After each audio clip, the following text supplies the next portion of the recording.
Welcome to the Orgasmic Lifestyle Podcast with me, Venus O'Hara.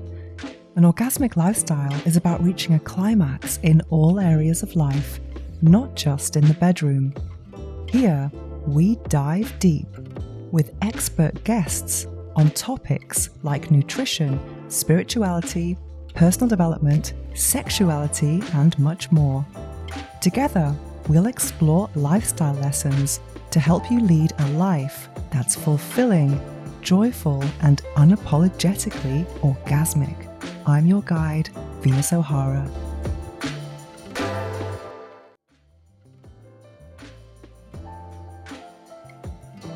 Welcome to episode 128 of the Orgasmic Lifestyle Podcast with Venus O'Hara. In this first quarter moon episode, we discuss meditation, manifestation, and spiritual awakenings. We speak with Tom Evans, a meditation guide and storyteller. I also review the book Soul Waves, A Future History by today's guest, Tom Evans.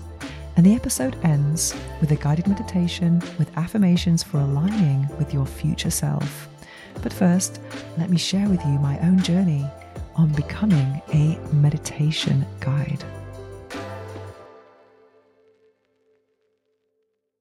I first came across today's guest on the app Insight Timer. If you are unfamiliar with Insight Timer, it is the #1 meditation app. It's amazing. I remember someone recommended it to me back in 2019 when I was going through a kind of burnout.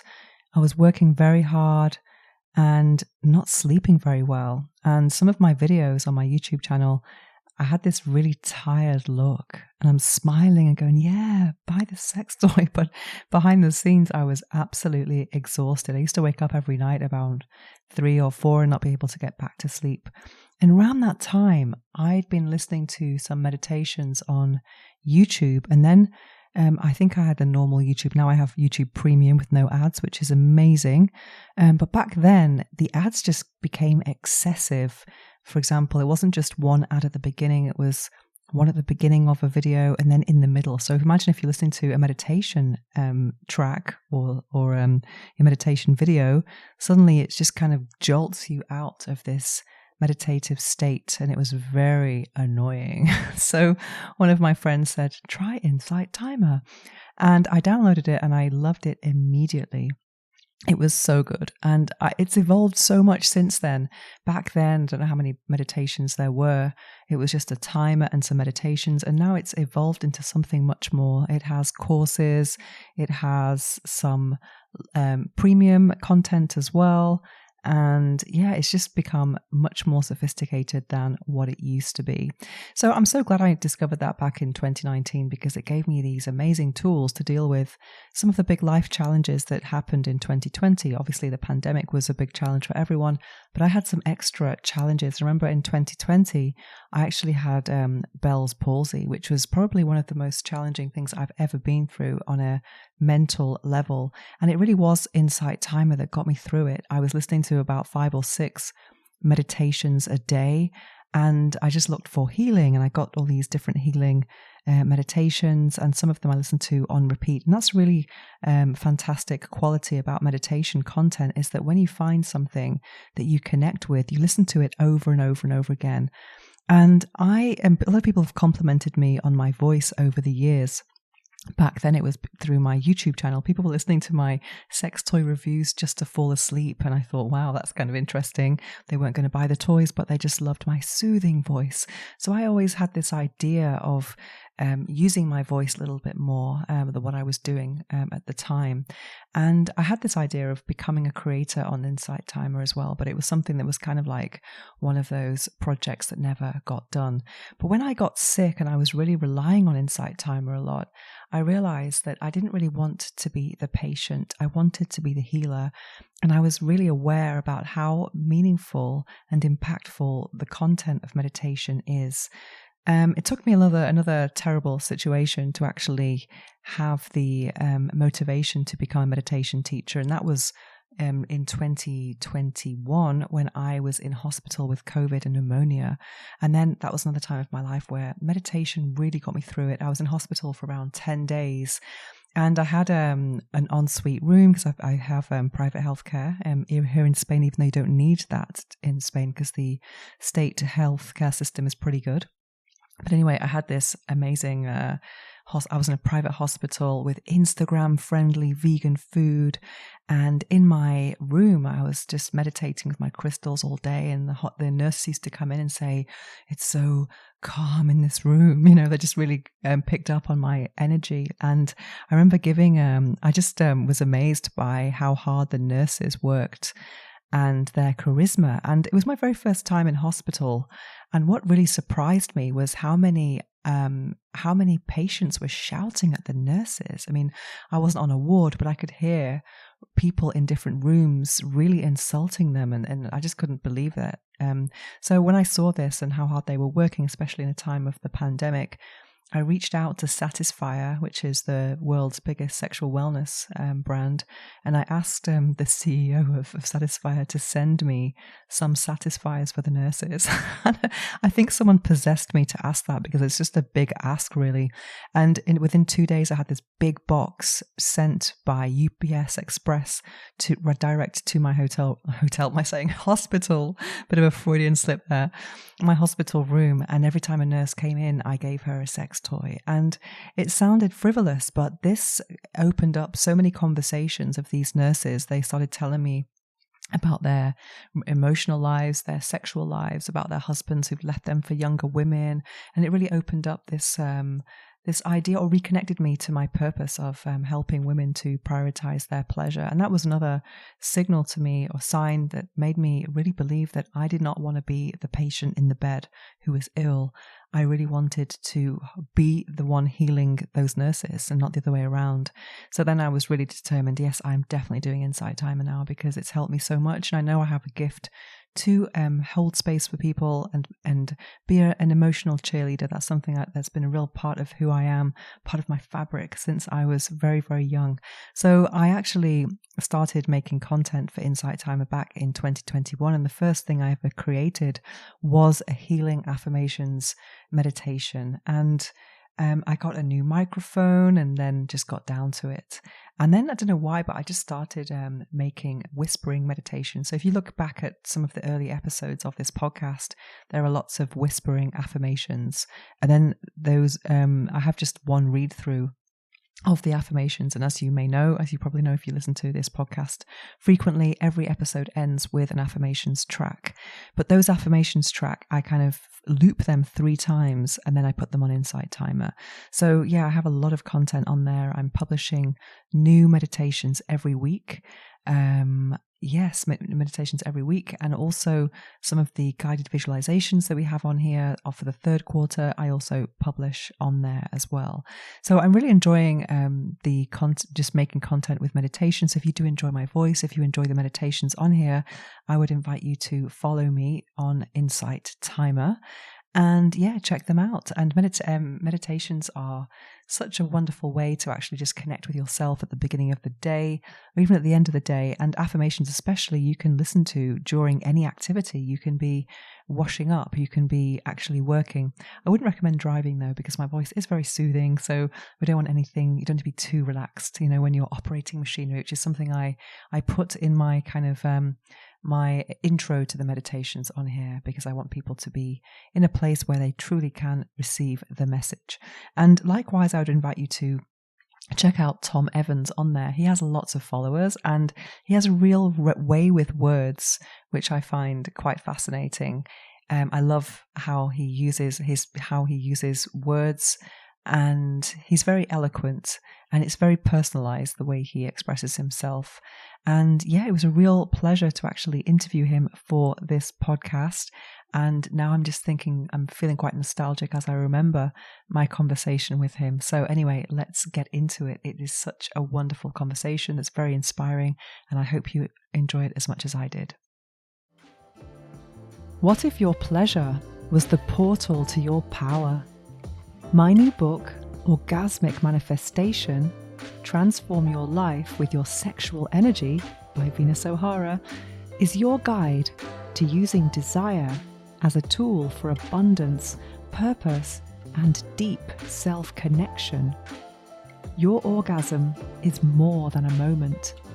It's a message, a manifestation, a mirror of your limitless potential.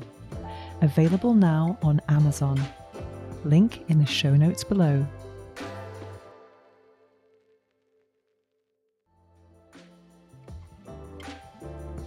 Now it's time for this episode's interview. We speak with Tom Evans, a meditation guide and storyteller. Tom Evans, welcome to the Orgasmic Lifestyle Podcast. It's a real pleasure to have you here. For those who are unfamiliar with your work, could you tell us what you do? Well, that's a great question. At the end of my most recent books, bearing in mind I've just turned 67 and kind of technically retired, but not really. I say Tom still doesn't know what he wants to do when he grows up, because every time I think I know what it is that I do, another thing comes along. So I thought I was a broadcast engineer, and then I morphed into this thing called the internet when the internet came out. And then I became an author by accident in my late 40s. So I thought I was an author. Then I started helping people write their books because people approached me saying, "You've written a book, Tom. Can you help me write a book?" So I became an author's mentor. And then I put some meditations along with my books so people could experience the consciousness states that I was describing in my books rather than just reading about them. And then Insight Timer discovered me in 2015. And then I learned I was a meditation teacher, even though I had not been inside an ashram or learned meditation. And then I thought it'd be nice if I could have my own ambient music to go along with my meditations rather than license it. So I learned how to compose ambient music. And I'd written God knows how many non-fiction books. So I thought I'd become a novelist and a philosopher. And now I've just opened, literally this year, a school for practical alchemy, teaching practical alchemy. So a whole mix of things. But the theme that runs all the way through is just curiosity and fun and playfulness. It sounds like you've drawn from all of your experiences, even though they Yeah, might seem differently on the surface, different from the surface. yeah, but there's one of the themes is how can you ground this metaphysical stuff so we can do with what people think is a bit woo woo, get real world tangible results. Mm-hmm. I think that's one challenge I see with spiritual community is the lack of groundedness. Yeah, Yeah. big thing. Yeah, it's a big thing, and I think that what we are essentially is spirits having this three-dimensional experience with our heart at the center as the conduit between the above to the below. So it's quite easy with a bit of practice to tune into the above. And it also you can be very grounded and not tune into it, but being this sort of conduit between the above and the below is kind of the secret, really, to most practical alchemy, which could include writing a book or whatever. Mm. So would you say that all of the things that you've done have kind of come into your orbit and you've just responded to them rather than you being active in following these paths? Yeah. I've got a course on Insight Time, which is also I've got an expanded version of that in my school called Your Soul Path or the Soul Path. And what I learned was, if you start setting goals and you say, I must achieve this by such an amount of time and all that sort of so-called smart goals, I learned weren't that smart at all. It's much better if you allow your soul path to be revealed to you rather than trying to chase it. And then a more wondrous journey than you can ever imagine in your wildest dream will just open up for you. Reminds me of the book, The Surrender Experiment. Have you read that? No, but I like the title. I'm intrigued by it already. Yeah, it's by Michael Singer, the same guy who wrote The Untethered Soul. And it's really about his life unfolding and having no goals almost, and how Yeah. everything just came into place. And for someone who, like myself, has just published a book on manifestation that seems almost counterintuitive. How would you, how do you see manifestation in that context? Well, no, manifestation is good. But what you can do, though, is you can manifest things ahead of time Mm-hmm. without even knowing what they are. And I met a shamanka so many years ago, a female shaman, and she would sing at you, and with this most amazing vocal range, and literally her voice would shake things that are stuck inside you out. And she taught me this system called learning based goal system. So instead of trying to manifest what you think might be good, like the Ferrari or the $2 million home and all that sort of stuff, you manifest you write down what you want to learn. Simple as Mm. that. And say in a month I want to learn this, in 3 months you want to learn that, in a year I want to learn this. And then what happens is the cosmos seems to bring the eventualities together for you to embrace those learnings. And as a byproduct, the things that you want to manifest, but specifically things that you didn't know you wanted manifest as well. They tend to be along the same sort of theme. And after a while, you can drop systems at all and just manifest effectively by being grateful for what turns up. Wow, without having a specific idea about what that thing Yeah, is. because when you become, if you're very good at manifestation, which you do a modicum of spiritual training, you be quite good at it because your thoughts literally become things. What happens is if you've got a certain amount of thoughts, you can manifest those things which are lesser than the things that you didn't know you could manifest. Okay, yeah. Yeah, which is no bad thing. But Mm. I got into smart goals. I used smart goals for a couple of years, but I noticed I manifested about 50% of them, and I thought that wasn't a good success rate. So I started when I got into learning-based goal settings, then better things would manifest that I hadn't thought about. And then after a while, you can just completely give up any goal setting system at all. It's a bit like when you're a kid. You remember I go to the baths near Moss Side in Manchester, and you have water wings, and then you do breaths of the bath. You can still put your feet on the floor, and then you can take your water wings off, and you get to swim from side to side. And then you say, right, now I'm going to do lengths, and you're going to halfway down the bath, you can't put your feet down anymore. It's a bit like that with goal setting. You get to a certain point, you say, okay, I'm just going to let the cosmos tell me what's going to happen, and I'll just step into that thing as and when. It takes a bit of trust, but it's a lot of fun. Yeah, it was I actually went to Withington Baths, Yeah, which but I actually never learned to swim out of my depth. And I was thinking about that kind of recently because I thought it's not something that happens physically, it's in your mind. It's a mind shift, uh, learning to swim or something like that. uh, and just floating along is a good thing to do as well. Going with the current, so rather than trying to push water uphill, just go along with the cosmic flow. It's a lot easier way of being. And the best way to do that, by the way, is to tune into cosmic timings like the moon phase and the Mm. season. Well, we have cosmic timings on this podcast. It's full moon, new moon, first quarter, third quarter. We do sexuality on the full moon. And then third quarter, I do a meditation, a guided visualization. Yeah. So, can you give us another example of a learning-based goal that's worked for you, and what that shift was like from having a specific out when you're focused on an outcome? What is a learning-based goal, and can you give an example of something that you've tried? Well, I think one of my first ones was the publication of my first book. Mm. One, I didn't plan to write the book, but it came in.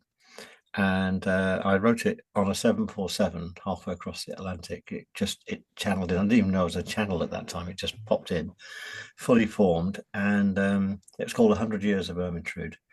And I didn't know it was any good, so I shared it with my life partner on holiday, and I'd written it as a forward chronology. This lady called Ermintrude lives to 100. I wrote it in rhyme as a poem, a sort of set of poems that snapshots of this lady's life all the way from 0 to 100. In fact, I think it starts in the womb, about 9 months in the womb, and goes on. And then she said to me, "Well, turn it backwards. Just go backwards." And so I literally edited. I had a Science 7 at the time. There were no iPhones or iPads. It was about 2005, and I went from 100 down to 0. And boy, it was perfect backwards. Even better backwards. I only found out later that F. Scott Fitzgerald wrote Benjamin Button Oh about yeah. him living backwards as well. So anyway, I got this book. I put it out there as a PDF. I ended up giving all the proceeds to a charity called Walk the Walk because it mentions breast cancer. It's not about breast cancer. I gave all the proceeds to Walk the Walk. Ended up walking around London in a bra for 26 miles, which you don't plan to do. That wasn't on my life plan. But I needed to get it. Then I wrote two sequels because the book itself wasn't big enough to be published. I wrote two sequels, and then it became big enough. And I thought, right, I need to learn how to publish this book. And I went to the London Book Fair, and I just felt drawn to this one stand, and they became the publisher for this book. So just setting this intention that I'm going to go along Mm.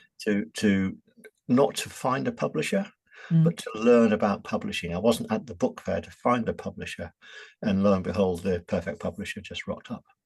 That sounds like a very easy distinction to make. Then not have the book, but to learn about publishing. That sounds Yeah, like. and when you do that, when you go up to stands, Mm. I've been to many of these fairs, and this happens a lot in art. You can spot the desperate artist, yeah, and all that sort of stuff, and that because I wasn't in the mode of being desperate.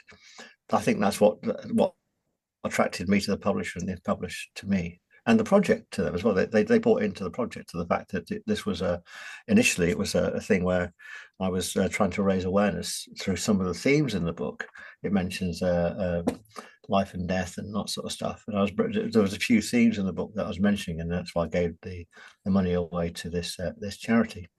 By the way, the publisher went bust about 2 years later and never paid me some of the royalties, but that's another thing. By that time, I was off and running, writing other books, and on this new career trajectory that I didn't know that I had as well. So yeah, so that's a good example of a learning based goal where you go along wanting to learn, not to try and manifest. It's very subtly different. It still manifests, but in a subtly different way.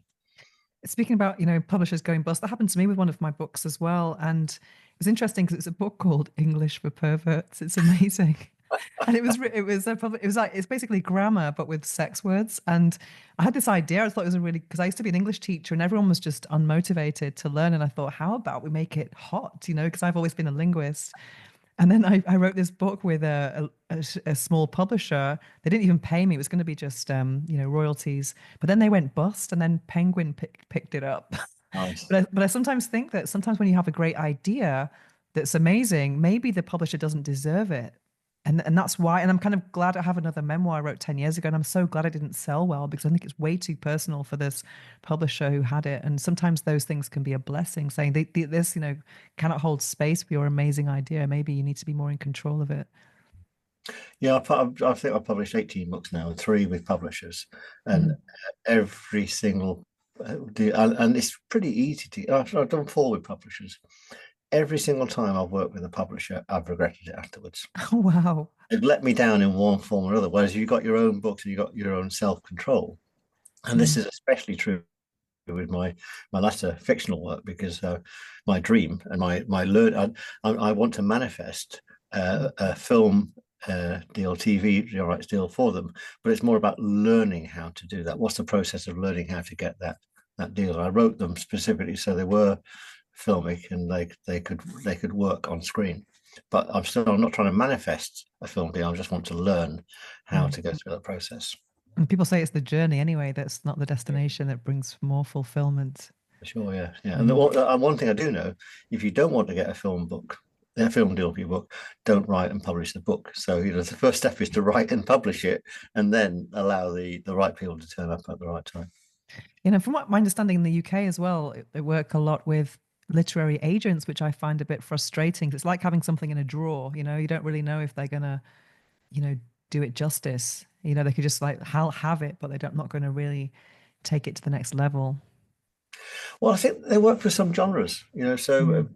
if a genre's hot, then a literary agent can work for you. I've spoken to a few, and I've helped some of my authors I've worked with when I was also mentoring find literary agents. So I think if you've got a genre that fits very nicely, if you're doing a sort of murder mystery in a library kind of thing, or young adult or something like that, that's fine. But I think my books are a bit weird enough that they haven't got a genre, so I haven't found the agent that would find it. But again, if the right agent turned up, I'd be open for that to happen.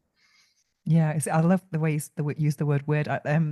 Steve Nobel, who was on here a few months ago, used that a lot about embracing your weirdness. Because Mhm. sometimes when you go through life, it can seem like something that's quite bad, but then as we get older, becomes a real asset, and especially in this world of spirituality. Has that been your journey as well? Yeah, and actually, my soul path has intersected with Steve's in the past when he was working Mm. at Alternatives. They engaged me to do a one-day channeling workshop in London, and so Steve and I have met and know of each other. I must try and reconnect with him now. We're both on Insight Time, but it's certainly my experience that the weird isn't that weird when you realise that's kind of the way the world works. Yeah, everyone else is weird. Yeah, yeah. Definitely. So what was your spiritual awakening like? Was it a gradual process? Was it a sudden one? Oh, that's good. That's a great question. Well, actually, I think that book that I talked about was the thing. I went on. I met through a networking group called Academy, which was active in the early 2000s. A bunch of people. I just stopped. I was bored basically. I had a midlife hiccup. I built and sold two businesses and got a bit stressed. And someone said to me, "You look a bit haggard. You need to meditate." And I said, "Well, don't be stupid. I haven't got time. Can't switch my mind off." But I persisted, learned a few techniques, and then as I started to meditate, weird things started to happen. Mm. And I mean weird things. And so as an engineer, I was quite intrigued by these weird things. So I went on a few weekend courses to understand them. And Can as you I give us an example of the weird things? well, doing a full body levitation, is that weird enough for you? Oh, wow, that's very weird. Okay. Healing at a distance, I did some Reiki healing and also all these things happened, and coincidences and knowings. And I, for a period of my life, I went to every night when I was asleep. It felt like I was having out of body experiences. People might call them alien abductions, and the flashing lights all over my brain. And this, it was almost like I was being reprogrammed and stuff like that. So, but I start to get knowings. I start to know things that hadn't occurred yet. And so I looked into all of that stuff from a metaphysical angle, and the more and more, and the biggest thing I think I learned from the whole thing is that time is malleable, and you can Wow. bend and stretch time. So I learned how to stretch time. I noticed on the days that I meditated, I got much more done on the days that I didn't meditate. I learned that when I was working in the meditative state. So when I can't remember my own books because I've channeled them in. I'm in trance as they come through, so I have to read my own books. As you've been sending lovely reviews out for Solways as you listen to it. You said, I'm at part six. I had to go into the book and say, what's in part six? I can't remember what's in part six anymore, just so I can respond to you in a slightly intelligent way. So, yeah, I noticed that when you're in that trancey state, which lots of artists have talked about, Salvador Dali used to have a drink at lunchtime and then put a spoon underneath his elbow. And as he fell asleep, he'd Mm. then paint, the spoon would clash to the floor, he'd wake up and then he'd paint what was on his mind. I learned that's called the hypnopompic time, which is this lovely state between being asleep and being awake. And what I tend to do in the morning is slide from hypnopompia straight into writing and just extend that time. In fact, I get whole chapters of books in that hypnopompic time, fully formed.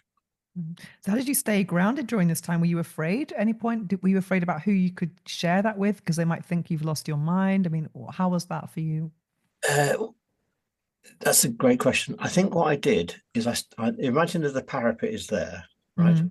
This won't work if you've listened to the audio, but I just Mm. wanted to put my head above the parapet, so my eyes were just above the parapet, and I wrote this first book, and I didn't get shot down. And that book was that was my first. It was a fictional book, and there's quite a lot of sensitive things in there about my feelings about life and everything. And then I wrote a non-fiction book. Then I wrote a more advanced non-fiction book, and at no point did I get shot down. I went, "This is safe." So Mm. about four or five books in, I wrote a book of pure, no, three books in. I then did two books on the tarot, on the major arcana and the minor arcana of the tarot, but did a contemporary interpretation of them. Before that, I'd written the non-fiction book, Intrude, a book about writer's block, and a book about light bulb moments. So they were quite procedural. You can imagine them being a workshop manual or something like that. And in fact, both of those have become courses since then anyway. But then I wrote two books on metaphysics. And then after that, I wrote two books on what Tom thought and what my view of the world was. This is just me saying this is the way I think the world works. And at no point did I get shot down. But Mm. interestingly, before I wrote Ermintrude, I'd written Soul Waves, Oh, wow. but from a completely different perspective. So the current hero was just in the background, and it was all from his granddaughter's perspective. So I wrote this really what's called a shitty first draft of Soul Waves before that, but I never published it because it wasn't. I'll be honest with it wasn't good enough. It was quite dry and flat. But all the concepts were there, and only when I went to my best friend from school's birthday on my sorry, only when I went to my best friend from school's funeral on my 59th birthday, I thought I better publish that book just in case I don't make my 60th. And I became brave enough to publish this massive tome that you've been enjoying. And Yeah, so, death is a it's great all life about lesson. it's just taking smaller steps every single time and going like, okay, sometimes you make a mistake. Sometimes I said I published with a few publishers that didn't go that well. But after a while, I went, you know what? I'm just going to publish these myself and learn the whole the methodology for publishing. And as you know, it's not about publishing a book. The writing of the publishing a book at the time seems like the big hurdle, but as you know, getting it out there and getting people to read it is the becomes the bigger hurdle after then. Amazing. So you mentioned soul waves. So for those who are unfamiliar with soul waves, every time I interview someone on this podcast, I always read their books before I interview them. So I have a whole shelf here of podcast guests' books, and as a reader, it's a real privilege to read and then actually speak to the author. So I've been listening to your book, 10-part series, Soul Waves. Just finished part 8, I think. Mm. I think, or maybe 7 I finished. I have a few more to go. So, but by the time this comes out, I will have finished it. Mhm. And it's the first time I've listened to an audiobook. So it's a really new experience for me because I'm usually, reading actual physical books, underlining, and I don't read fiction ever. But I found in the third person, there's a lot more, you're having kind of like a bird's eye view of everything going on, everyone's thoughts and that kind of thing. And I found I had to be it's like mental aerobics. I have to be really on the ball listening to it. But then there's certain points in it that where you think, oh, this is not actually fiction, you know. So for those who are unfamiliar with soul waves, could you describe how would you describe soul waves and how did it come to you? What is soul waves? Um, so as I got to the point in my metaphysical writings of non-fiction where I Mm. really wanted to to explore weird stuff. And if I'd written a book on the quantum physics of soul waves, this magical Higgs boson-like particle, which I've got no proof exists, but the idea a soul wave is what connects hearts together and bonds you with the right people at the right time, stars, stars and planets, planets and moons. It's the missing dark energy in the universe, and I didn't have the mathematics or the physics, even though I'm trained in physics and maths, but I haven't got that ability to do a non-fiction book. And I thought, what I'll do is I'll write a fictional book to describe these things that we all intuitively know are true. And also I thought I'll throw some more themes in as well about some other non-fiction books I've read. I read some books by Steiner, for example, that encouraged me to talk about the different epochs of the Earth. We're in Epoch 5 at the moment. Soul Waves talks about the transition to Epoch 6, and in the sequel, which I'm currently writing, I talk about the transition to Epoch 7. And when you think about it's natural that we're born and we die. It's also natural that stars are born and die, and planets also are born and die. So it's not a spoiler to say in it all humanity is killed off because it's telegraphed from pretty much the start of the book anyway. But the point is only from death do we get new life, and only from death do we get evolution and whatever. So it's lots of themes put together in a non-fictional way, and underpinning it all is the fact that we've got this missing dark energy which is drawing us all together at the most perfect time. You can block it, so not believing in it blocks it. If you Mm, doubt it, it will block it. But if you accept it is true without even understanding it, then amazing things happen, like ended up on a podcast at the most perfect time and that kind of thing. And all the amazing. things that have happened in this career path I've had, I didn't know I was an author. I didn't know I was a meditation teacher. I didn't know I was an ambient composer. I didn't know I'm now effectively running what is I think I can say this without J.K. Rowling getting too annoyed. I'm running a modern Hogwarts for adults at the moment online. Oh, that sounds amazing. Is that the practical alchemy channel Oh you yeah, have? it's called the Or Adytum. Yeah, yeah, oh, yeah, okay. I did look up that word actually. yeah. I like the meaning of it. Was it a sanctuary or a very special part of what is it? How did you choose the name? What does it mean? Yeah, it's the inner part of a temple where normally only the high clergy allow the clergy in, but in this adytum, anybody can come in, and I've made it all safe, and I've made this magical stuff, this transmutation alchemy, safe for people to use in a practical, grounded way. That's the great thing about what you're talking about practical alchemy, not just the in the clouds kind of Yeah, thing.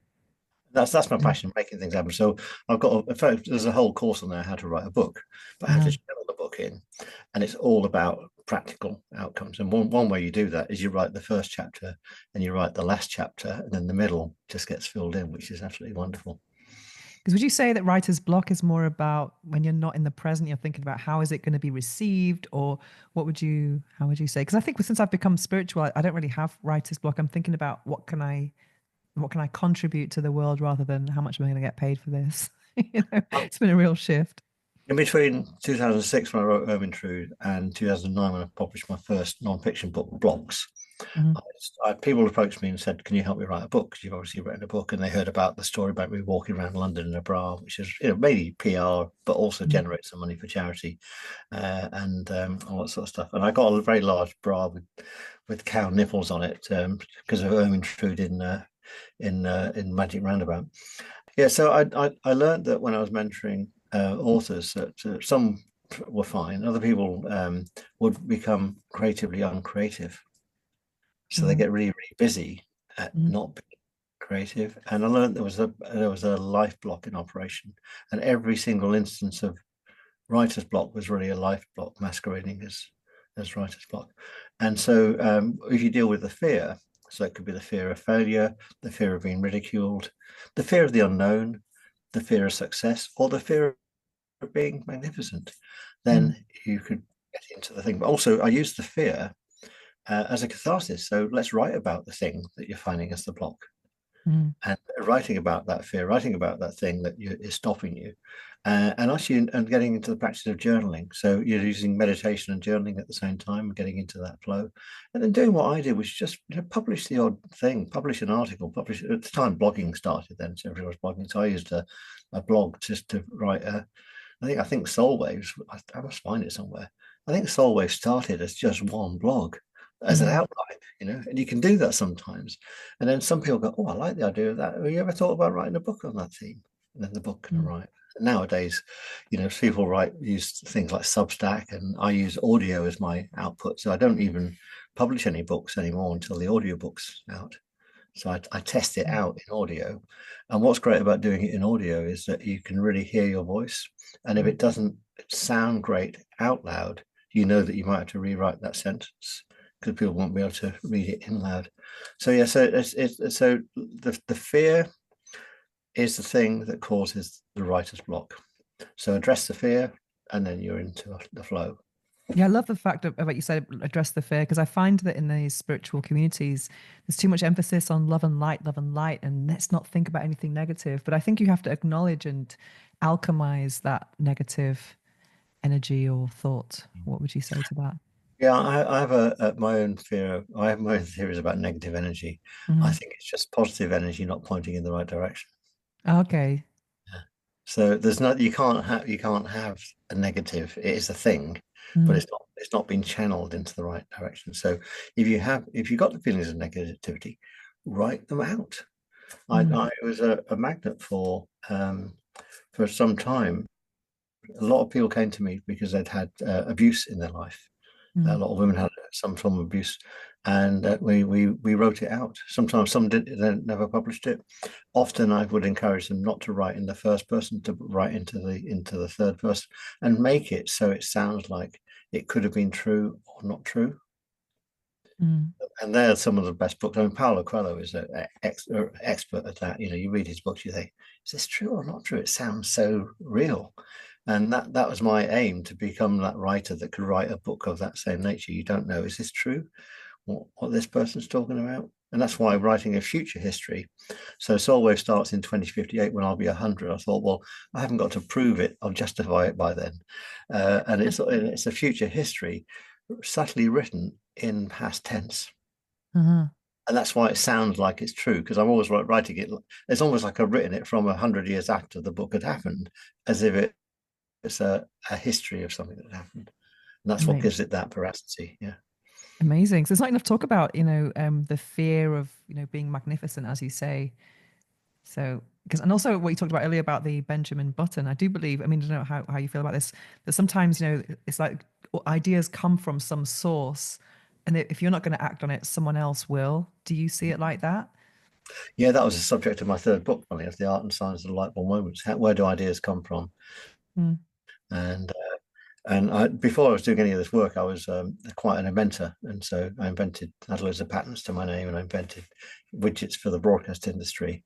And some people said to me, "Oh, I had that idea, yeah, but you didn't do anything with it." Yeah, so mm, the same idea is out there because it sits in a collective.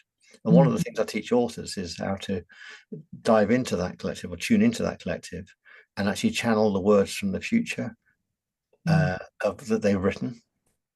So mm. it's imaginative, but it works. So you go to a future version of you, let's say when your book is published, and get the words from the future sent back to the present. Works an absolute treat. Yeah, you saw recently I put my I got my future self on um using ChatGPT and I put it on LinkedIn and it Uh, was a picture of me at 70. I thought it was such an interesting exercise because it made me not fear aging so much. I just thought it was really cool. Imagine how many books I've got at that point, you know. It was oh really well, exciting. you encouraged me to use it to look at what I look like when I'm 90, and then I went and deleted it. But you can ask us. I mean, I'm a healthy person because the first version was like, "Hey, I'm really healthy. My mum's got doesn't have that many wrinkles," and I thought, well, I'm looking after myself. I don't drink, and so I kind of got it to improved over time. Someone who is healthy and stuff. So I do think that helps definitely because the first one was like, oh my god, yeah, it was really bad. So you're also a channeler and a seer. What does that actually mean? Well, a seer, better. I like you like linguistics. So if you think about a seer, spelled slightly different, it's SEE-ER, a seer. Hmm. I've had the ability for a long time to see the future or see the near future. And I've got meditations on that, how to tune into precognition, how to tune into prescience. Again, our language gives it away. Put hyphens in prescience and you get pre-science. Okay. Are they on the Insight Timer? Yeah, yeah, yeah. Mm. Uh, I think one's called Becoming Prescient, and the other one is Tuning into Precognition. I've also got one of there called Being Grounded, which is really important. There's one of our guided visualizations where you're sitting on the seashore and your feet are in the sand. Sometimes I do procedural meditation, so follow this, breathe like this, do this X, Y, and Z, and you get a certain result. Um, Other times I do guided visualizations where I take you on a journey. Like there's one where on called the Well of Emotions, where you go into a little clearing and you drop sadness and guilt and anger Mm. into a wishing well, and you hear splashes as you drop these things in. And these are like stories. I call them meditales because they're like Mm. stories, stuff like that. I Yeah. love So that it's linguistics. so to answer Many your question, tales. Mhm. yeah, a seer is seeing the future, either the near future or the far future, and a channel is bringing stuff down. Now, in my channeling course, I initially teach people how to passively channel. Mm. And passive channeling can be a bit dull and repetitive. Whereas what I teach people how to be an active channel. On an active channel, you create a framework and you channel into it. Could So you you explain what that means? so let's say you're writing a book Mm. and it's 12 chapters. Then and you want the reader state at the start of the book, so they've just opened the book because they're intrigued by this prospect, and you have a desired reader state at the end of the book, and then the chapters out take the reader on a journey Mm. through this process you want them to end up at. So each chapter then becomes a step on that journey. So Mm. if I know I'm writing a 12 chapter book, it will be written in 12 days, be channeled in 12 days. Wow. Can you write that fast, or do you? I'm actually using voice typing now sometimes because. Well, I change the speed of time. So what I'll do is I'll stay in the hypnopompic state. I know before I go to bed, I want to get the next chapter read to me, and this is what. So all the soul waves. I knew roughly where I want the ending to be, but I didn't know the steps on it. And it's almost like the book's been read to you, and then all you're doing is transcribing it. And so I recently wrote this book called Time Restored, and the whole of the first chapter came in a dream. And then I thought, well, I need an example of how you write what's called nested loops, which are opening loops and stuff like that. And so that's my end state that the people would what they want to read the sequel to that book. But in the meantime, I've taught people about time loops and temporal alchemy. So it's a fictional book about a school of temporal alchemy being set up. starts with a phone call from the future with the lottery numbers to this couple and takes them on a journey across Stonehenge and Avebury and all these sort of places. So yeah, so there's a channeling seriously in the near future, but also you can sear the past as well. So you can go into the past and you can heal the past instantly and manipulate the past as well. I tend to be more future based, more futurology based, and then a channel is just getting stuff down from the collective that you don't know, and that can be stuff from the future, stuff from the past, or stuff from what you call the higher realms. So, do you have any daily practices that you do every day or regularly to? That's a great question. Well, I think one of the after a while, when I first started meditating, well, it's going to be 20 years ago now, over 20 years ago, I'd always do that 10-minute meditation minimum. On days I couldn't meditate, I'd go for a walk, and after a while, you find you're in the meditative state pretty much all the time, and you don't have to formally meditate. So what I tend to do now is what I call medi writing. So I channel something in every day, even if it's just for my own personal journaling reasons, and sometimes that morphs into a blog, sometimes it morphs into the next book and what have you. So journaling every day is pretty much my practice. But I've got two dogs, so the dogs need walking, and so that becomes that meditative time. And often what you can do on that walk is say, I want a sign. Mm, And a sign will come from nature normally to live in a beautiful part of the world. You think that's the thing I was looking for. mm, I think I was looking for the seed for a meditation once, and there was a broken gate. And that broken gate, the concept of a broken gate got woven in to that meditation. That sometimes the gate exists and you want to walk through it, but mm. you have to repair it first before you can walk through it, then other people can go through it too. Wow, I love it. So But the thing I saw on the walk became yeah, the seed idea that I needed to do this thing. amazing. And has that ever freaked you out in your life? Well, I've talked about weird things. Uh, I've seen entities Mm, not from this world. Had visitations. I had a meeting once with a lady, business meeting, and she completely morphed into this entity in front of me and just said, she said, this entity, not her, said, Tom, we've given you all these things. Why have you not done anything with them? The clock is ticking. wow. And then the entity disappeared and she went back to normal. She had to go and sit in a car for about half an hour. And so that was pretty weird, wasn't it? Wow. That's so aligned because just 2 nights ago, I started watching Black Mirror and I just couldn't sleep after it. I don't know if it's a full moon energy as well, but I had this affirmation come to mind, which is, please God, help me leverage the gifts you've given me, which is kind of similar to what you're saying right now. Sometimes it can feel like you're not kind of getting the message out there fast enough, you know? Yeah, I'm working on this magnum opus at the moment, which is that I like writing trilogies. Mm, So Ermintrude became a trilogy, and then I write books in sets of three. And then I wrote The Flavors of Thought on the major arcana, Planes of Being on the minor arcana. I used the third book. The third book is about this esoteric glyph called the cube of space, which is mm. it's a tool that allows you to do what I'd call a deathless reincarnation or a software upgrade for the soul. And I'm currently writing that book, and I got a message from a medium once saying, "This is not about us, Tom. This is a message from the divine ones," Mm. and a very very detailed message about the thing I have to bring into this world. And I've had that since about 2012, so it's happening this year. So Mm. it's going to come out this year. It won't come out as a book because Mm. it's three-dimensional in its nature. And also I want to do a lot of audios with it so people get into the states that I'm talking about in this transmutation from human level X to human level Y. So it'll come Mm. out as a sort of multimedia thing. It's going to come out in this practical alchemy school, but it will come out. It's called the Book of Overstanding. The whole thing, how do you overstand what we understand? I love the all the linguistics. So do you channel from a specific entity or is it just Not sources? really. I'm in touch with a group called the Council of the Light. Now, I talk about them fictionally in Soul Waves, and Mm. then in Soul Waves Insertions, which was the sequel. and prequel to Soul Waves Future History.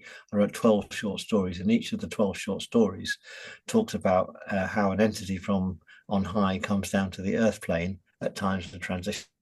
And I've got them coming in the 1960s when we nearly had a sort of Cold War things. I've got them coming in the near future, in the far future, and in the far past as well, and also coming to the Earth before life formed on the Earth. So I go right across space and time with that particular book. So yeah, the Castle of the Light is the group of people that I channel in. Amazing. So speaking of channeling, can you do you have any messages for me? I'm at a real crossroads in my life for the last 6 months. It's been incredible. I've been going through some very big personal challenges, but very big professional success. And part of me wants to just be calm and grounded, and another part of me wants more excitement and movement. Just the other day, I looked at my Instagram reels and I saw a day in the life, and I looked at it from 2 years ago, and I thought, oh, my life is exactly the same. I'm not sure if that's a good or a bad thing in terms of my habits. So I'm at a kind of I want to kind of rebrand and become more get more into the personal development spiritual space, because it's sexual wellness is what's paying the bills right now, and so I'm kind of building up this other part of my offering. Mm. So yeah. Well, let me just tune in to that Mm. crossroads. So imagine, Venus, that you've come to a literal crossroads.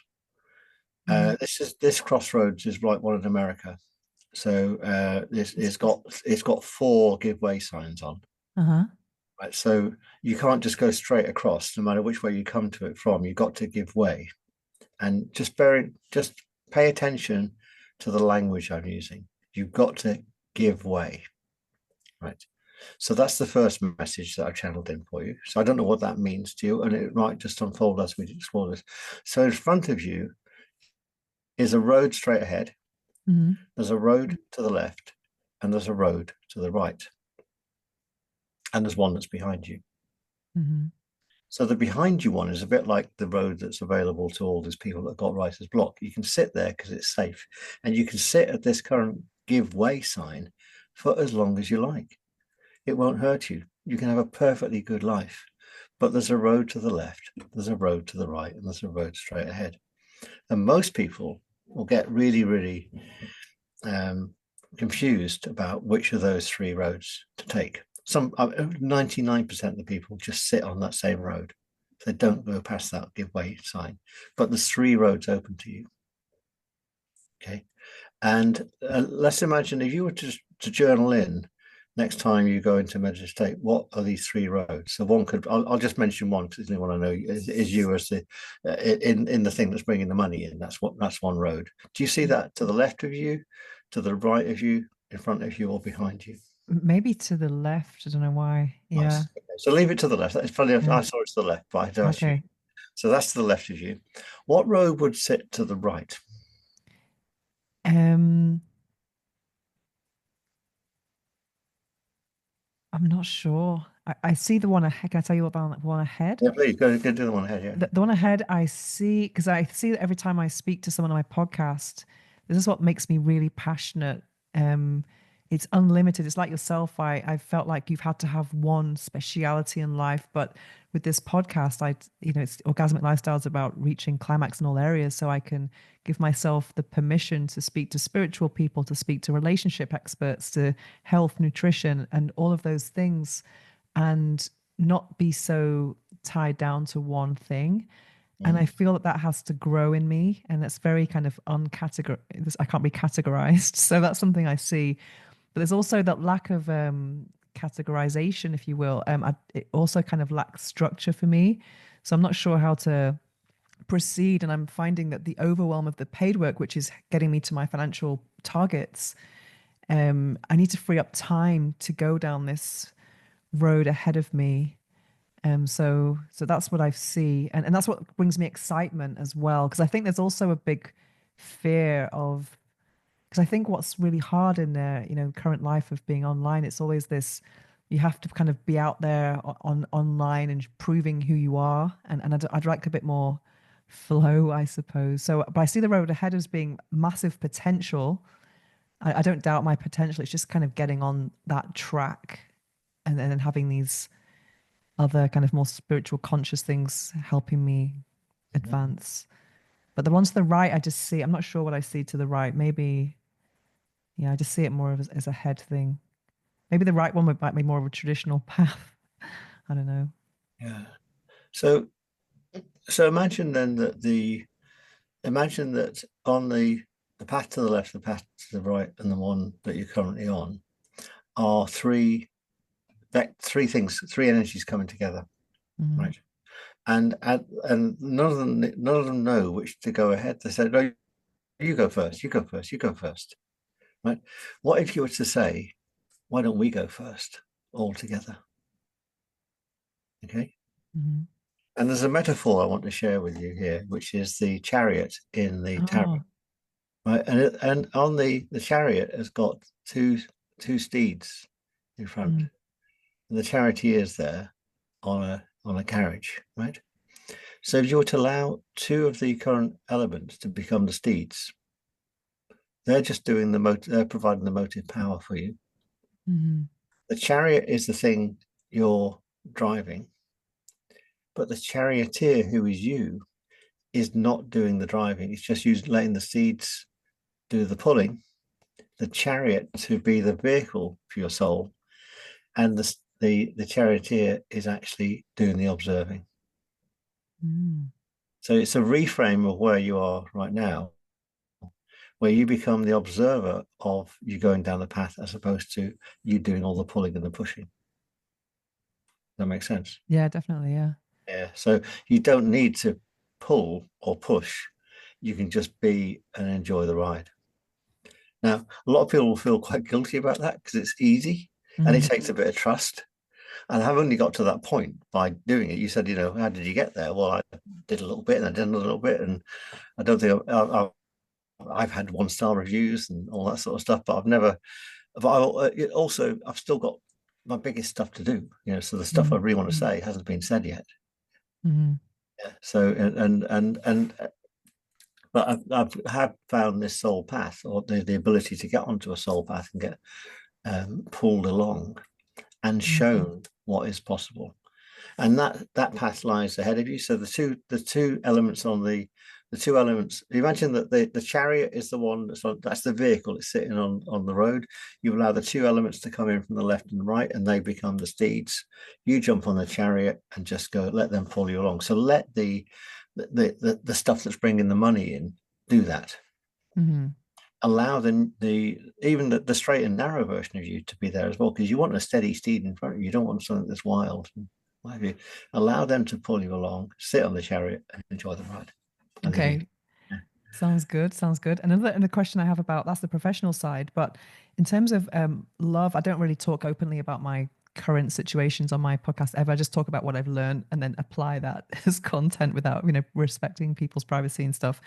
But was something that's been quite a challenge to me is, I discovered through journaling actually that two of my biggest limiting beliefs about love was one was thinking that if I'm a sexual wellness expert, that's going to be intimidating for some men. And another limiting belief was I'm too weird, to be, fully held in my entirety.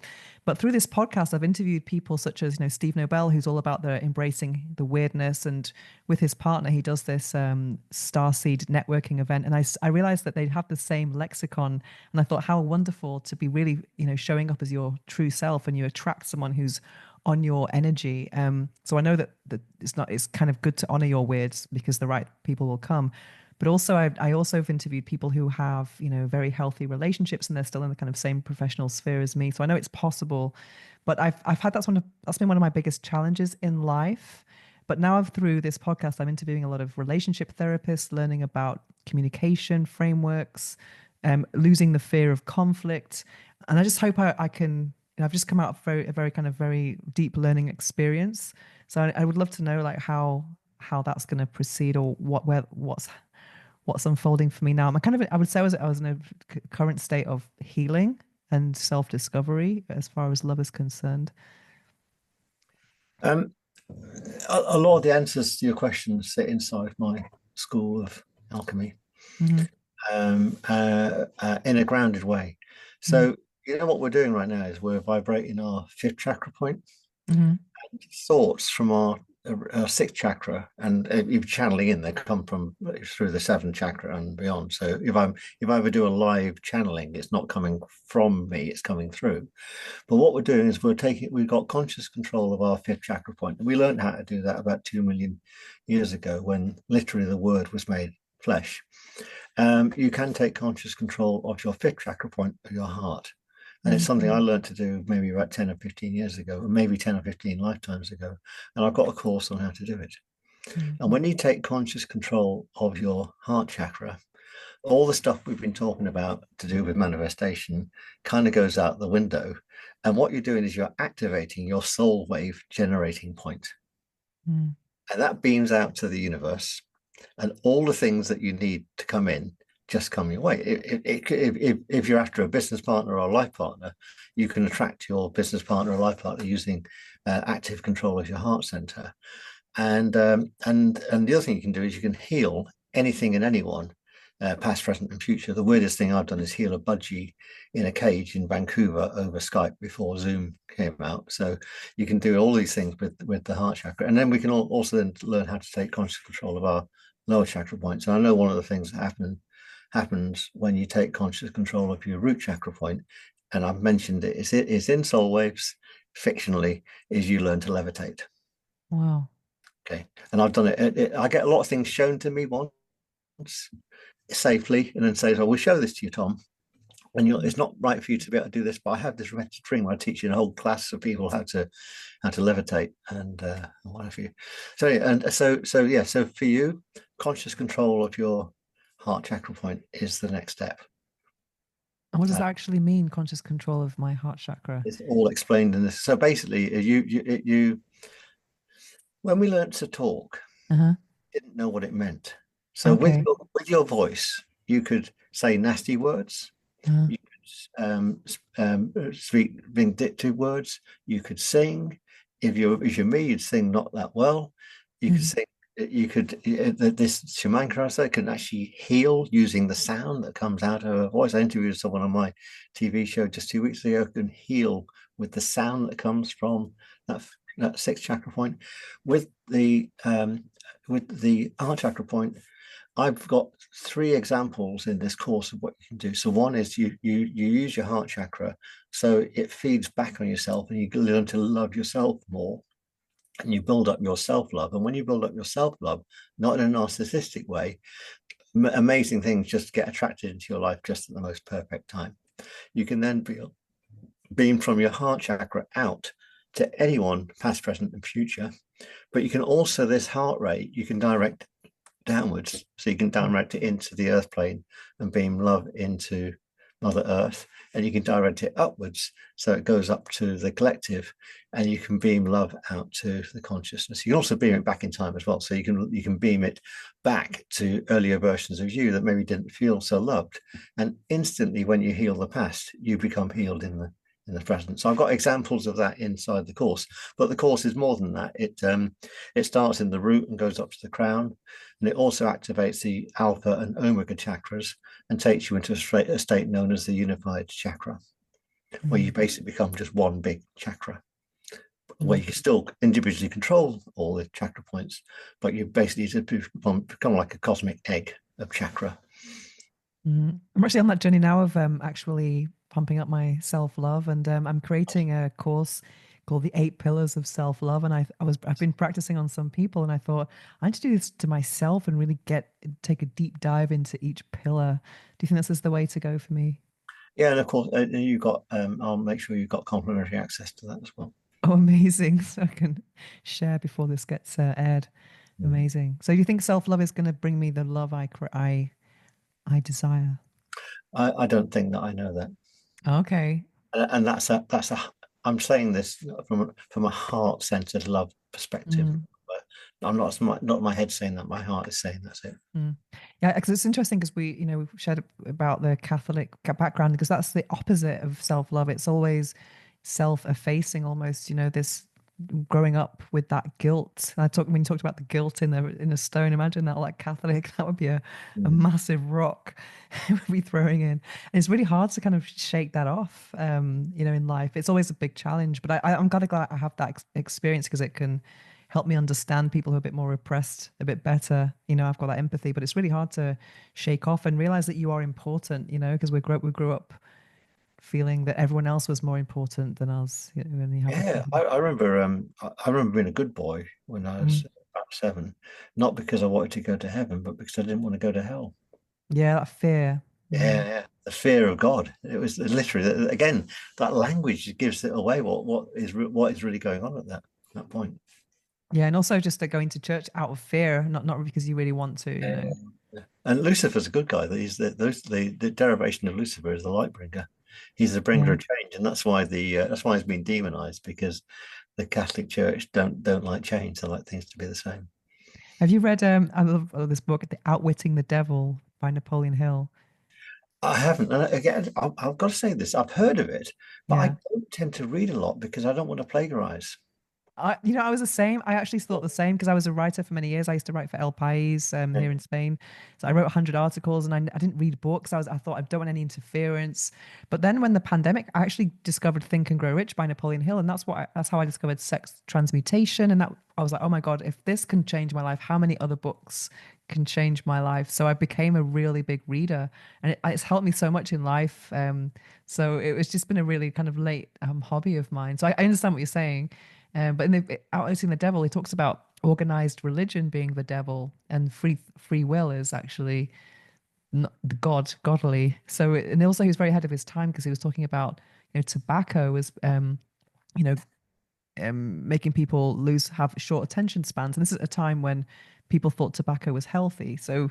It's kind of a fictionalized conversation with the devil, so it's really interesting about mind control and things. Let me show you. This is the devil in the tarot. This is, Yeah, by the way. So he's got a navel. yeah. So he's born of man and woman. Hmm. So if he's angelic, he wouldn't have a navel. Adam and Eve, the chains around their neck are loose and they can just take them off. Wow. So pictorially, this says what the devil has become and how he's been represented. I also love the Tom and Jerry thing. The devil always appears. If you do a Google search on images and you Mm-hmm. do devil on the shoulder, more than often not, about 90% of the time, he appears on the left shoulder and the Oh. angel appears on the right shoulder. And Latin for the left hand is sinister. Oh, siniestra. It's like in Spanish then. Yeah. Exactly, yeah. Yeah. So basically, in our culture, all these cultural things get embodied in our neurology, and as they become embodied in our neurology, because our neurology is plastic, we can unembody them and we can rewire them. And Mm. meditation is the key for this. Absolutely. Yeah, definitely, definitely. So is there any book that's changed your life, or you're just not a reader in general? Yeah, no, the big book that changed my life that I vibrated to, and as I read was Mm. Paul Case, The Key to the Wisdom of Ages. And Mm. that's the book about the major arcana of the tarot. And it's quite a complicated book. And I said, right, I've got to translate this book into a modern idiom, and that's why I wrote two books: The Flavors of Thought, which is a contemporary interpretation of the tarot. And it's inspired by the tarot. It's not about the tarot. I didn't even use in the first edition the word tarot in it because I didn't want to put people off that Mm. would be intimidated by the word tarot. And again, that's a clue for you with the work you're doing. Mm. Don't use the word sex in anything, but it's all about sex. You know what I mean? Yeah. That sort of stuff.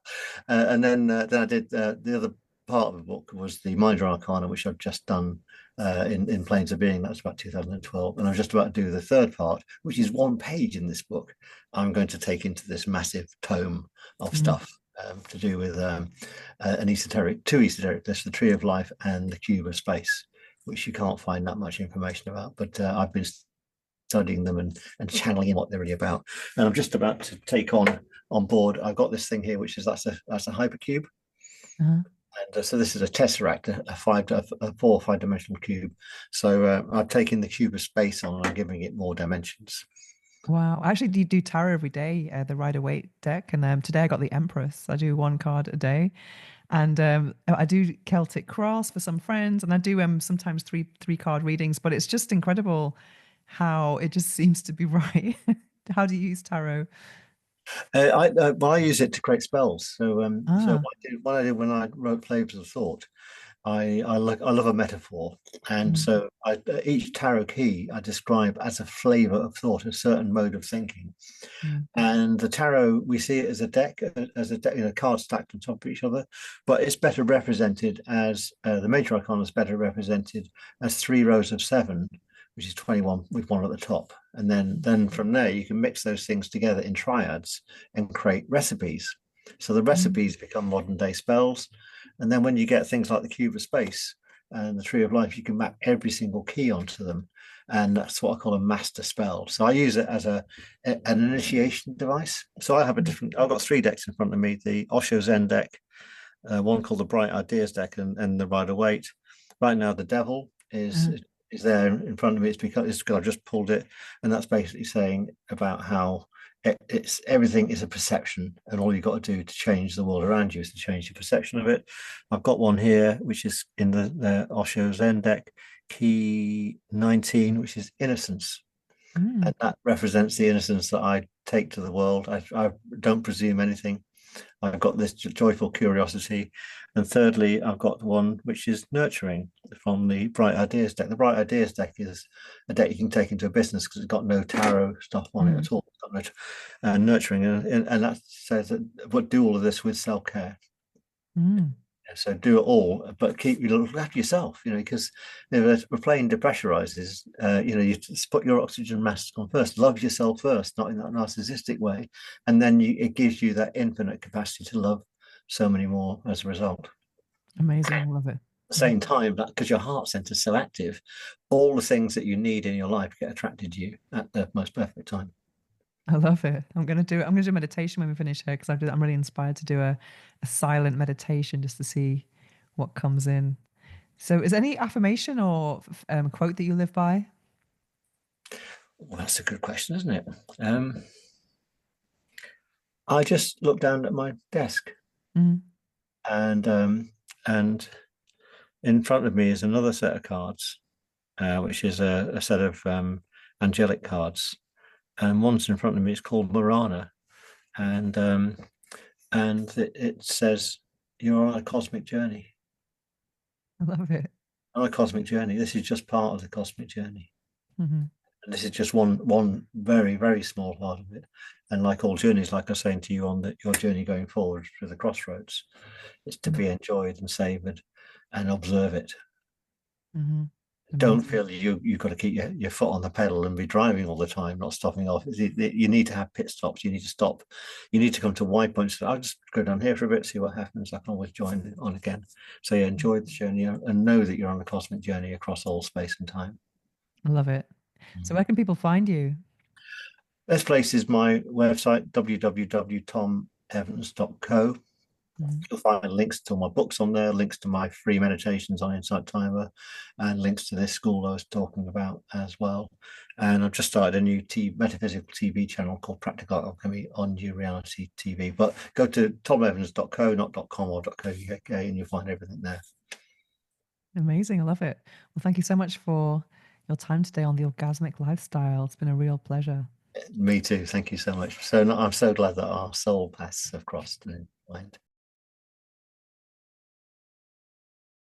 The book I'm reading now is Soul Waves, A Future History by today's guest, Tom Evans.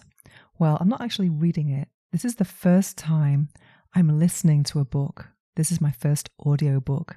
So that's an experience in itself.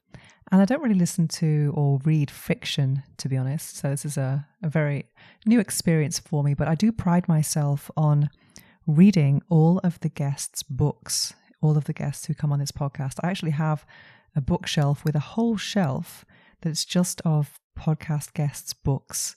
And it's a real investment in time to actually, read a book. But it gives me this greater and deeper understanding of each guest. And as an author myself, I know that when you're interviewed by someone who's actually read your work, it's a very different energy. There's just so much more. There are so many more layers to it. So Soul Waves, you can find it on Amazon, and also you can listen to it on Insight Timer. I think it's a 10-part series on Insight Timer. I've actually got one last bit to go, so I've been listening to it for several months, and my ritual has been lying on my sofa and listening to one installment from time to time, and I haven't had anything to do in the evening. And each one was around 50 minutes, an hour, that kind of time frame. And I'm just blown away by all the details in it and the imagination and all the creativity that is behind it. And to give you a little summary of it without giving it away, I'm going to read a little bit from the Amazon description. And it says, Soul Waves is a metaphysical and cosmological adventure across space and time. If you've ever wondered where we are heading, this book explores a possible near future for humanity and the Earth. If you've ever wondered where we came from, be prepared to turn your thinking on its head. And if you've ever wondered if anyone is pulling your strings, this book will make you think again about chance encounters or serendipities in your life. If you've ever suspected you are part of something bigger than you can imagine, this book is for you. Soul waves are the missing dark energy and dark matter that cosmologists can't find. They bond people to people, moons to planets, planets to stars, and stars to other stars to form galaxies. Wow! And just a little bit more of a summary here. The book begins in 2059, and China has become the predominant force on the world stage. You will discover events on planet Earth and other sentient planets. Oh my God. I would describe this as a spiritual Black Mirror. It's really interesting. It's like about what could happen in the world, and all these descriptions of even technologies and even transport modalities. It's just so interesting. It's mind-blowing. And in each episode, each installment, there's just so many details. You have to pause it and go, what did I just hear there? Is that real? It's just it's really, really interesting. So if you like things like Black Mirror, to explore what could be possible in terms of after trends of the world today and where we're headed, this is really for you as well. And if you want to just escape from your daily life, this is major escapism. So it's really not a genre that I would choose to listen to normally, or even read, or even fiction. I just don't read fiction at all. But it really is good to do something that you don't usually choose for yourself normally, just to kind of expand your brain and your imagination. And this really does expand my imagination. I thought I had a lot of creativity and imagination, but this really is another level. So without giving away too much, I invite you to check it out if you are interested in science fiction, future, spirituality. And it really does bring kind of science fiction and spirituality together in a very beautiful way. And it also has some kind of background music as well that's kind of like being like floating through the cosmos as well. So I'm looking forward to listening to the last installment to see what happens to the Earth. It's too big. Yeah, it's like the Earth's going to end. It's really interesting.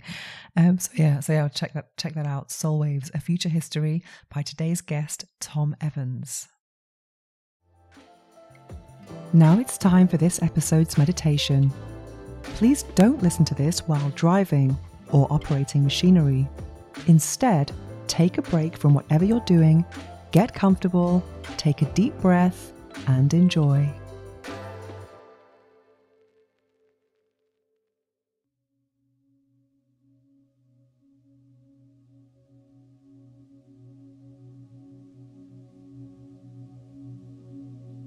I am the architect of my future. I make decisions today that honor my future self. I am aligned with my highest potential. I am growing into the person I've always wanted to be. I am grateful for the opportunities that align with my purpose. I am the embodiment of my future success. My future self thanks me for showing up today. I am the architect of my future. I make decisions today that honor my future self. I am already living in the frequency of my next level. I am a magnet for the life I desire. I embody confidence, clarity, and compassion. I am open to the guidance that leads me forward.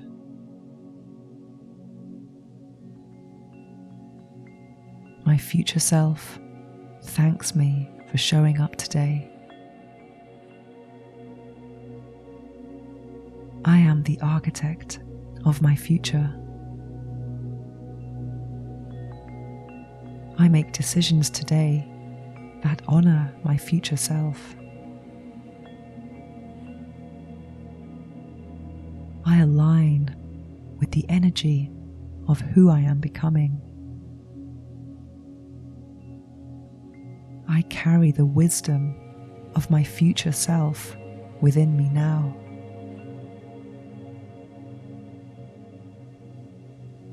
Every choice I make brings me closer to my vision. My future self is grounded, joyful, and fulfilled.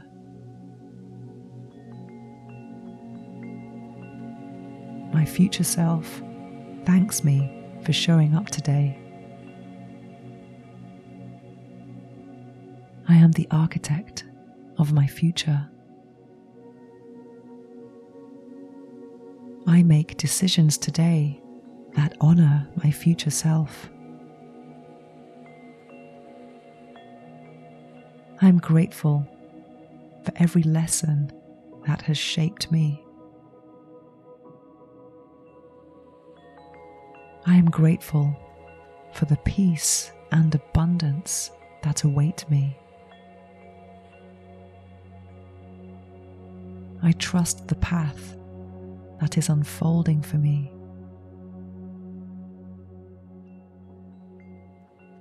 I am becoming the version of me I've always dreamed of. My future self thanks me for showing up today.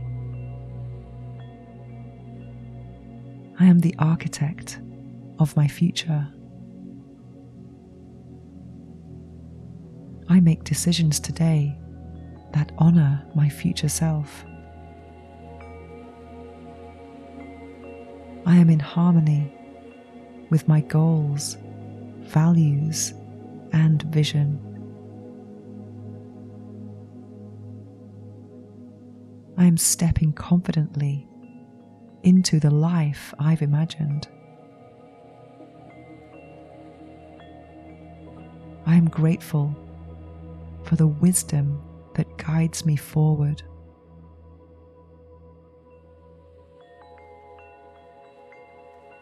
My future self thanks me for showing up today.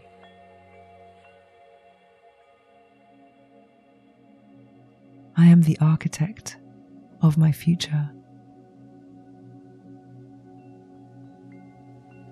I make decisions today that honor my future self.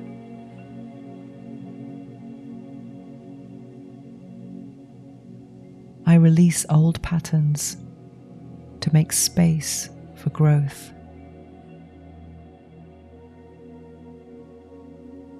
My intuition connects me to my highest timeline.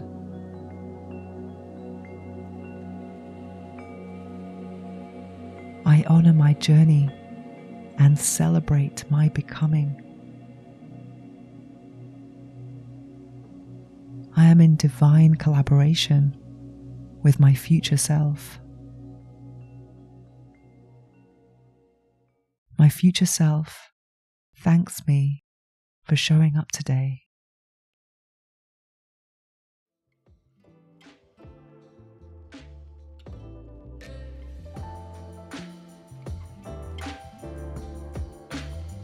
To find out more about me and my orgasmic lifestyle, visit venusohara.org or follow me on Instagram. The Orgasmic Lifestyle is also on Substack and YouTube, where you can watch all the interviews with our experts. All the links are in the show notes below. Make sure to search for the Orgasmic Lifestyle Podcast by Venus O'Hara in Apple Podcasts, Spotify and Google Podcasts, or anywhere podcasts are found. And click subscribe so you don't miss any future episodes. Thanks for listening, have an orgasmic week, and make sure every day is a climax.